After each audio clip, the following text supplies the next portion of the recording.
अजमेर, जो आजकल अपनी दरगाह के लिए प्रसिद्ध है, एक समय था जब यहाँ एक गूढ़ और शक्तिशाली शिव मंदिर हुआ करता था।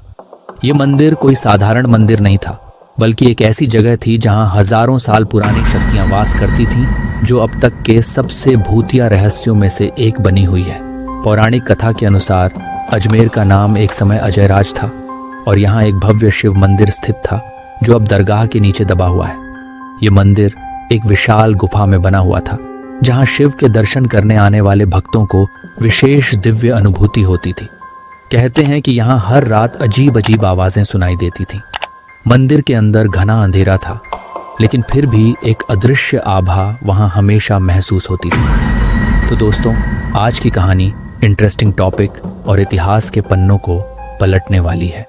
इसलिए अगर आपने अभी तक आपके भाई का चैनल सब्सक्राइब नहीं किया तो जल्दी से सब्सक्राइब करो और वीडियो को लाइक करो, क्योंकि यही एकमात्र वह मोटिवेशन है जिसकी वजह से हम एक के बाद एक वीडियो आपके लिए लाते हैं। तो चलिए अब कहानी में आगे बढ़ता है। उस समय के लोग मानते थे कि यह मंदिर सिर्फ सामान्य धार्मिक उद्देश्य के लिए नहीं, बल्कि यहाँ एक प्राचीन रहस्य छुपा हुआ था। मंदिर के नीचे एक गहरी गुफा थी जो लोगों से दूर रखी जाती थी। किसी को भी उस गुफा में जाने की अनुमति नहीं थी, क्योंकि ऐसा माना जाता था कि वहां किसी प्राचीन शक्ति का वास था जो हर किसी को नहीं दिखता। कुछ 100 साल पहले जब इस क्षेत्र में सत्ता के लिए युद्ध छिड़े थे, तब अजमेर पर मोहम्मद गोरी का आक्रमण हुआ। युद्ध के बाद गोरी ने अपने गुरु ख्वाजा मोइनुद्दीन चिश्ती के लिए एक भव्य दरगाह बनाने का आदेश दिया। लेकिन जिस स्थान पर दरगाह बनाई जानी थी, वहां खुदाई करने पर अजीब घटनाएं, गहरा अंधेरा, रहस्यमय आवाजें और असमर्थ शरीर वाले लोग उस स्थान के पास आते तो उनकी सेहत बिगड़ने लगती। दरगाह की जगह पर काम कर रहे कारीगरों ने बताया कि उन्होंने वहां एक प्राचीन मंदिर के खंडहर देखे और वहीं से उस शिव मंदिर का पता चला। लेकिन उन खंडहरों में कुछ ऐसा था जो उन्हें खौफ में डाल देता था। कुछ लोग कहते हैं कि मंदिर के भीतर एक प्राचीन शिवलिंग था, जिस पर किसी तरह की अजीब घटनाओं का असर पड़ने लगा था। एक रात जब दरगाह के निर्माण का काम जोरों पर था, एक स्थानीय साधु वहां आया। उसने देखा कि दरगाह बनाने की प्रक्रिया मंदिर के ऊपर हो रही थी, लेकिन जैसे ही वह स्थान पार करता, वहां से एक आवाज आई, मुझे मत छेड़ो। साधु घबराकर वहां से भाग गया। उसने पास के गांव में जाकर कहा कि यह स्थान एक गहरी शक्ति का आवास है और इसे किसी को भी न छेड़ने देना चाहिए। उसने यह भी कहा कि अगर इस मंदिर को पूरी तरह से नष्ट कर दिया गया तो वह शक्तियां जाग सकती हैं जो इस जगह को बर्बाद कर सकती हैं। लेकिन धार्मिकता की आड़ में उस स्थान पर दरगाह बनाने का काम जारी रहा। जैसे ही दरगाह पूरी हुई, अजमेर में अजीब घटनाएं शुरू हो गईं। लोग रात को दरगाह के पास से गुजरते तो उन्हें रहस्यमय आवाजें सुनाई देती। कुछ को तो किसी के सिर पर एक ठंडी सी छांव महसूस होती। कुछ समय बाद दरगाह के आसपास रहने वाले लोग कहते थे कि वे किसी काले साए को देख रहे थे जो रात के समय दरगाह के आसपास मंडराता था। वहीं कुछ भक्तों ने दावा किया कि जब वे दरगाह के अंदर पूजा करते तो उनके सामने एक काले रंग की आकृति नजर आती जो उनका पीछा करती थी। एक बार एक बुजुर्ग महिला ने दावा किया कि दरगाह के नीचे शिवलिंग के पास जब वह प्रार्थना करने आई तो उसे किसी भारी शक्ति का एहसास हुआ और उसने महसूस किया कि दरगाह के अंदर एक गुप्त रास्ता था जो किसी और दुनिया की ओर जाता था। अजमेर की दरगाह के बारे में एक और अनसुनी बात यह है कि लोग मानते हैं कि यहाँ हर रात एक नज़दीकी पहाड़ी से कोई अजीब रोशनी निकलती है जो शिवलिंग के ऊपर आकर रुक जाती है। जब लोग उस रास्ते को ढूंढने जाते तो वे बस उसी दरगाह के पास वापस लौट आते। ये घटना आज भी कई भक्तों और तीर्थयात्रियों के लिए एक भूतिया रहस्य बनी हुई है। अजमेर दरगाह और उस छुपे हुए शिव मंदिर के बारे में कयास लगाए जाते हैं कि जो भी उस शक्ति को महसूस करने की कोशिश करता है, वह किसी न किसी तरीके से उस जगह को छोड़ने पर मजबूर हो जाता है। कहा जाता है कि ख्वाजा मोइनुद्दीन चिश्ती के समय से ही इस शक्तिशाली मंदिर को नष्ट करने का प्रयास किया गया, लेकिन हर बार वह किसी न किसी रूप में जीवित रह जाता है। अजमेर के दरगाह की भव्यता में गहरी शक्ति का बसेरा था। हर रात जब चांद की रोशनी दरगाह के आंगन में पड़ती तो उसके अंदर एक नासमझी का गहरा सन्नाटा होता। हालांकि दरगाह का मुखौटा श्रद्धा और शांति का प्रतीक था, लेकिन उसके भीतर कुछ और था, कुछ ऐसा जो किसी को भी डराने के लिए काफी था। शिव मंदिर के अंदर एक गुप्त मार्ग था जिसे कोई नहीं जानता था। इस रास्ते के बारे में सुनी गई आखिरी कहानियों के अनुसार जब भी कोई मंदिर के अंदर जाता उसे कुछ हलचल या विचित्र आवाजें सुनाई देती। ये आवाजें केवल रात के समय ही सुनाई देती थीं और दिन के समय वहां पूरी तरह से सन्नाटा छाया रहता। एक दिन एक युवा इतिहासकार अर्जुन ने फैसला किया कि वह इस रहस्य का पर्दाफाश करेगा। अर्जुन की रुचि इतिहास में गहरी थी और उसे अजमेर की पुरानी कथाओं में कुछ ऐसा महसूस हुआ था जो बाकी लोगों से छिपा हुआ था। उसने दरगाह और मंदिर की गहरी जांच करने का निर्णय लिया और कई महीनों तक वह दरगाह के आसपास इधर उधर छानबीन करता रहा। अर्जुन ने धीरे धीरे दरगाह के आसपास के इलाके को खंगालना शुरू किया। एक रात जब वह दरगाह के पास अकेला खड़ा था, उसे अंधेरे में एक हल्की सी लकीर दिखी। यह लकीर दरगाह के आंगन के एक कोने से लेकर मंदिर के अंदर तक जाती थी।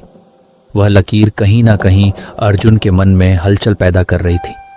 उसे यह एहसास हुआ कि यह कोई सामान्य निशान नहीं था, बल्कि यह उस गुप्त रास्ते का संकेत हो सकता था जो मंदिर के भीतर छुपा था। अर्जुन ने उस लकीर का अनुसरण किया और जैसे ही उसने लकीर का पीछा किया, वह एक छोटे से कमरे के सामने खड़ा हो गया। कमरे का दरवाजा बंद था, लेकिन जैसे ही अर्जुन ने उसे हल्के से धक्का दिया, दरवाजा खुल गया और एक अंधेरी गुफा सामने आ गई। अर्जुन ने बिना किसी डर के उस गुफा में कदम रखा। गुफा के अंदर जाने के बाद अर्जुन ने देखा कि यह जगह किसी सामान्य गुफा जैसी नहीं थी। दीवारों पर प्राचीन उकेरे गए चित्र थे और छत पर जाले लगे थे। उसने देखा कि गुफा के बीचों बीच एक छोटा सा शिवलिंग रखा हुआ था और उसके चारों ओर जलते हुए दीपक रखे हुए थे। यह दृश्य देखकर अर्जुन का दिल धड़कने लगा, लेकिन उसने खुद को संभालते हुए आगे बढ़ने का फैसला किया।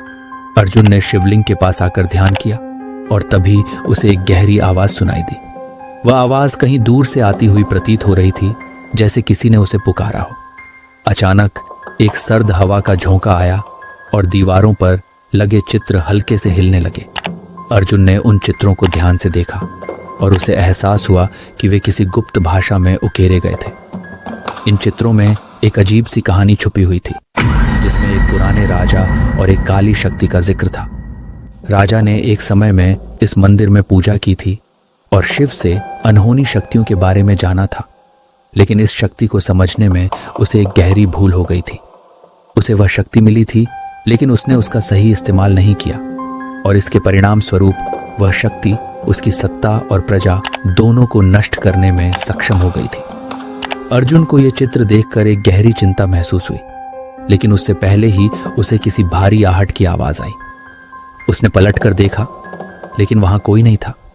फिर अचानक एक हल्की सी धुआं सी उठने लगी और गुफा के अंदर एक बर्फीली ठंडक महसूस होने लगी। अर्जुन को घबराहट होने लगी। उसे लगा जैसे वह कुछ बड़ा सच जानने वाला है और यह सच उसके लिए खतरनाक हो सकता है। उसने पीछे मुड़कर देखा और देखा कि गुफा के प्रवेश द्वार पर कोई काला साया खड़ा था। अर्जुन की सांसें थम सी गईं। ये वही साया था जिसे दरगाह के आसपास के लोग रात के समय देख चुके थे। वह साया धीरे धीरे उसकी ओर बढ़ रहा था। अर्जुन की हाथों में पसीना आ गया, लेकिन उसने डर को जीतते हुए उस साये का सामना करने का फैसला किया। जैसे ही वह साया अर्जुन के पास आया, उसने अपनी आवाज में कहा, तुमने यहां क्यों कदम रखा है? तुम नहीं जानते कि इस जगह के नीचे छुपी शक्ति किसका खून पीती है? अर्जुन ने हिम्मत जुटाते हुए पूछा, तुम कौन हो और क्यों यहां हो? साया हंसा और बोला, मैं वही हूं जो इस मंदिर के राज को जानता है। मैं वही हूं जिसे राजा ने अनदेखा किया और जिसकी ताकत आज भी यहां मौजूद है। तुमने इस शक्ति को जागृत कर दिया है। अर्जुन ने घबराते हुए पूछा, क्या यह शक्ति खतरे में डाल सकती है? साया धीरे से मुस्कुराया और बोला, यह शक्ति नष्ट कर सकती है, लेकिन इसका पुनः जागृत होना तुम्हारे हाथों में है। और फिर वह साया अचानक गायब हो गया। अर्जुन ने वापस दरगाह से बाहर निकलने का निर्णय लिया, लेकिन उसके मन में एक सवाल था। वह जान चुका था कि दरगाह के नीचे छुपा शिव मंदिर सिर्फ एक धार्मिक स्थल नहीं था, बल्कि वह एक शक्तिशाली जगह थी जहां अनजानी और खतरनाक शक्तियां दबी हुई थीं। अर्जुन के सामने अब दो विकल्प थे। या तो वह इस रहस्य को और खोलकर दुनिया के सामने लाए, या फिर इस गहरे रहस्य को दबाकर छोड़ दे। लेकिन क्या होगा अगर वह इन शक्तियों को और अधिक जागृत कर देता? अर्जुन का दिल तेजी से धड़क रहा था और उसकी आंखों के सामने दरगाह के नीचे छुपे हुए शिव मंदिर का रहस्य और गहरा हो गया था। गुफा में उस काले साए से मुलाकात के बाद उसके अंदर एक अजीब सी बेचैनी घर कर गई थी। वह जान चुका था कि यहाँ कुछ बहुत गहरी और खतरनाक शक्तियां दबी हुई हैं, जिनका जागृत होना किसी बड़े संकट का कारण बन सकता था। अर्जुन ने निश्चय किया कि वह इस रहस्य को दुनिया के सामने लाएगा। वह जानता था कि अगर उसने यह सब न किया तो यह शक्ति कभी न कभी बाहर आ जाएगी और उसकी तबाही का कारण बनेगी। लेकिन वह यह भी समझ चुका था कि इस ताकत से जूझना आसान नहीं होगा। पहले ही रात को जब वह वापस दरगाह के पास पहुंचा, उसे महसूस हुआ कि यह जगह अब उसे कुछ और ही संकेत दे रही थी। अर्जुन ने अपने पुरातात्विक खोजों को एक साथ जोड़ते हुए इस बारे में और गहराई से सोचना शुरू किया। वह जानता था कि दरगाह के निर्माण के दौरान कुछ चीजें जानबूझकर छिपाई गई थीं। क्या वह काली शक्ति जिसे उसने गुफा में महसूस किया था दरगाह से जुड़ी थी? और क्या ख्वाजा मोइनुद्दीन चिश्ती की दरगाह वास्तव में इस शक्तिशाली ऊर्जा से जूझने का माध्यम थी? अर्जुन ने शहर के एक पुराने इतिहासकार से मिलने का निर्णय लिया। वह इतिहासकार बाबा शाहिद पिछले कई दशकों से इस क्षेत्र के इतिहास को संजोए हुए था और वह अजमेर की पुरानी धार्मिक कथाओं को बेहद गंभीरता से समझता था। बाबा शाहिद ने अर्जुन को बताया कि बहुत पहले जब ख्वाजा मोइनुद्दीन चिश्ती की दरगाह बन रही थी तो कुछ अजीब घटनाएं घटी थीं। इस स्थान पर कुछ ऐसा छुपा है, बाबा शाहिद ने कहा, जो अब तक किसी के समझ में नहीं आया। ये शक्तियां न केवल उस समय की हैं, बल्कि ये प्राचीन शक्तियां आज भी सक्रिय हैं। ख्वाजा साहब ने इस जगह पर आने से पहले ही एक गहरी तपस्या की थी और उन्होंने दरगाह के नीचे उस शिव मंदिर को दफन कर दिया था ताकि उस शक्ति को काबू किया जा सके। लेकिन क्या तुम समझते हो कि वह शक्ति सच्चे भक्तों के लिए थी? अर्जुन को बाबा के शब्दों में गहरे संकेत नजर आए। क्या यह सच था कि दरगाह और शिव मंदिर का निर्माण सिर्फ एक धार्मिक स्थल बनाने के लिए नहीं किया गया था, बल्कि यह एक सुरक्षा कवच था जो इस गहरी शक्ति को नियंत्रित करने के लिए खड़ा किया गया था? अर्जुन ने अब तय किया कि उसे उस गुफा में वापस जाकर पूरी जानकारी जुटानी होगी। अगले दिन जब दरगाह के लोग व्यस्त थे, वह चुपचाप गुफा में फिर से गया। वह जानता था कि अब उसके पास उस साए से और उस छुपे हुए रास्ते से जुड़ी सारी जानकारी है। जैसे ही अर्जुन गुफा में पहुंचा, उसे वहीं ठंडी हवा महसूस हुई। लेकिन इस बार कुछ और था। गुफा में कोई और मौजूद था। एक पुरानी आकृति सामने खड़ी थी। ये वही आकृति थी जो अर्जुन को पहले साया बनकर दिखाई दी थी। अर्जुन ने साहस जुटाते हुए कहा, तुम कौन हो और क्यों मुझे बार बार यह दिखाई दे रहे हो? आकृति ने धीमी आवाज में जवाब दिया, तुमने जो रास्ता चुना है वह तुम्हारी नियति है। तुम जिस गहरे रहस्य की तलाश में हो वह तुम्हें खुद से अधिक कुछ दे सकता है, लेकिन ध्यान रखना, इस शक्ति को नियंत्रित करना तुम्हारी ताकत से बाहर हो सकता है। अर्जुन ने पूछा, यह शक्ति क्या है और क्यों इसे छुपा कर रखा गया? आकृति ने धीरे से कहा, यह कोई सामान्य शक्ति नहीं है। यह प्राचीन काल के एक बड़े देवता की शक्ति है जिसे शिव ने खुद बंद किया था। अगर इसे खोल दिया गया तो यह पूरी दुनिया को अपनी गिरफ्त में ले सकती है। अर्जुन की आंखों में डर था, लेकिन उसे अब यह भी समझ में आ रहा था कि जो भी इस शक्ति से खेलने की कोशिश करता वह सिर्फ खुद को ही खतरे में डालता। उसने जान लिया कि दरगाह और शिव मंदिर का यह गुप्त संबंध केवल आध्यात्मिक नहीं था, बल्कि एक खतरनाक सुरक्षा उपाय था जो इस शक्ति को बुरे हाथों में जाने से रोकने के लिए बनाया गया था। जैसे ही अर्जुन ने शिवलिंग के पास कदम रखा, एक गहरी गूंज सुनाई दी। शिवलिंग के ऊपर एक हल्की सी रोशनी चमकी और अचानक मंदिर की दीवारों पर वही पुरानी चित्र फिर से उभरने लगे। अर्जुन ने ध्यान से देखा और यह चित्र उसे वही पुरानी कथा याद दिलाने लगे जिसमें एक शक्ति का जिक्र था जो दुनिया को निगलने का सामर्थ्य रखती थी। अर्जुन के मन में अब एक सवाल था, क्या वह इस शक्ति को मुक्त करने का साहस रखता था या फिर उसे हमेशा के लिए दफन कर देना चाहिए? और अगर उसने यह शक्ति खोल दी तो क्या वह स्वयं उसके साथ बर्बाद हो जाएगा, जैसा उस प्राचीन राजा के साथ हुआ था? लेकिन इससे भी बड़ा सवाल यह था कि क्या यह केवल अर्जुन की परीक्षा थी या फिर वह स्वयं इस शक्ति के जागरण का कारण बन रहा था। अर्जुन के दिल में एक भारी बोझ था। वह जानता था कि दरगाह के नीचे दबी हुई शक्ति ने अब उसे पूरी तरह से घेर लिया था। वह इस गहरी और खतरनाक शक्ति को नियंत्रित करने की सोच रहा था, लेकिन उसे यह भी समझ आ गया था कि इस शक्ति को छेड़ना किसी के लिए भी सुरक्षित नहीं था। फिर भी उसकी जिज्ञासा और उसका एहसास उसे इससे आगे बढ़ने के लिए मजबूर कर रहे थे। अर्जुन ने गुफा में खड़े होकर गहरी सांस ली। उसके भीतर एक अजीब सी शांति फैल गई थी, जैसे उसे अब समझ आ गया था कि उसे क्या करना चाहिए। मैं इसे नहीं छेड़ सकता, उसने खुद से कहा। यह शक्ति सिर्फ एक उत्पात नहीं है, ये एक जिम्मेदारी है। अगर इसे मुक्त किया तो यह सबको निगल सकता है, लेकिन अगर इसे दबाया गया तो यह हमेशा के लिए यहीं दबी रहेगी। अर्जुन ने शिवलिंग की ओर कदम बढ़ाया और उसे हल्के से छुआ। अचानक गुफा के भीतर एक गहरी गूंज सुनाई दी, जैसे कोई शक्ति जाग रही हो। दीवारों पर फिर से वही चित्र उभरने लगे और हवा में एक अजीब सा कंपन महसूस हुआ। अर्जुन ने पूरी तरह से गुफा को ध्यान से देखा। अब यह स्पष्ट था, वह इस शक्ति को नहीं खोल सकता था और न ही उसे पूरी तरह से दफन कर सकता था। वह जान चुका था कि इस शक्ति का उद्देश्य सिर्फ दुनिया को संकट में डालना नहीं था, बल्कि इसे नियंत्रित करना और एक संतुलन बनाए रखना भी आवश्यक था। वह इस शक्ति को कभी पूरी तरह से मुक्त नहीं कर सकता था, लेकिन उसे यह समझने में देर नहीं लगी कि इसका सही तरीका यह था कि वह इसे पूरी तरह से नष्ट करने की बजाय उसे फिर से छुपा दे, ताकि भविष्य में कोई और इसे अपनी इच्छाओं के लिए उपयोग में न ला सके। अर्जुन ने अपनी आखिरी बार शिवलिंग को प्रणाम किया और एक गहरी दुआ मांगी। जैसे ही उसने अपनी आंखें खोलीं, अचानक गुफा की दीवारों में एक दरार आई। वह समझ गया कि यह उस प्राचीन शक्ति का संकेत था जो अब खुद को फिर से दफन कर रही थी। दीवारों पर उभरी हुई चित्रें धीरे धीरे गायब हो गईं और गुफा के भीतर की रोशनी मंद पड़ने लगी। अर्जुन ने आखिरी बार उस काले साए को देखा जो अब उसे केवल एक चेतावनी दे रहा था। तुमने सही निर्णय लिया है, वह साया बोला।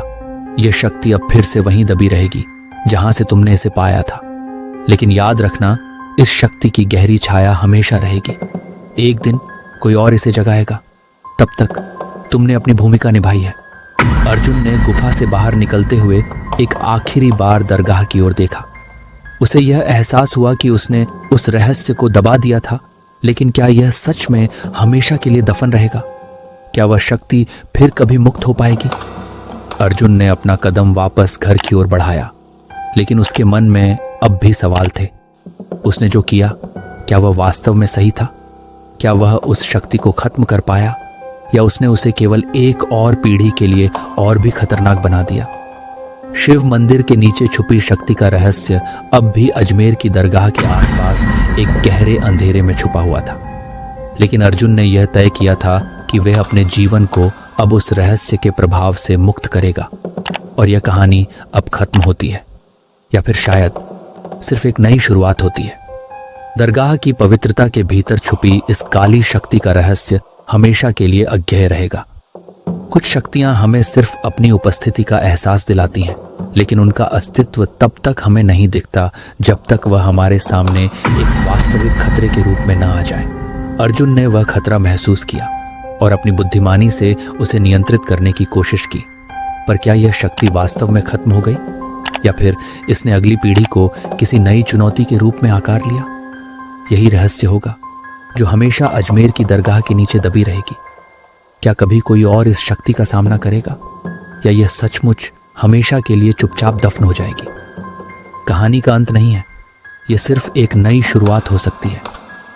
यह रहस्य अब अर्जुन के लिए समाप्त हो चुका है, लेकिन अजमेर की दरगाह में यह अनसुलझा सवाल हमेशा के लिए बना रहेगा। क्या वह शक्ति कभी फिर से जागृत हो पाएगी, या उसे केवल उसी के अंदर दफन किया गया है जिसे उसे जानने का हक था? इस रहस्य के अगले हिस्से के लिए इंतजार करें, क्योंकि अगला पार्ट काफी इंटरेस्टिंग होने वाला है और वह शिव मंदिर का खुलासा करने वाला है कि आखिरकार क्या सच में अजमेर की दरगाह के नीचे कोई शिव मंदिर था। तो दोस्तों, इस सस्पेंस के लिए आप इसका नेक्स्ट पार्ट जरूर देखें, क्योंकि नेक्स्ट पार्ट में जल्द ही लेकर आऊंगा। तो दोस्तों, अगर आपने अभी तक इस चैनल को लाइक, शेयर, सब्सक्राइब नहीं किया है तो कर लीजिए क्योंकि अगला पार्ट कुछ अलग होने वाला है। धन्यवाद।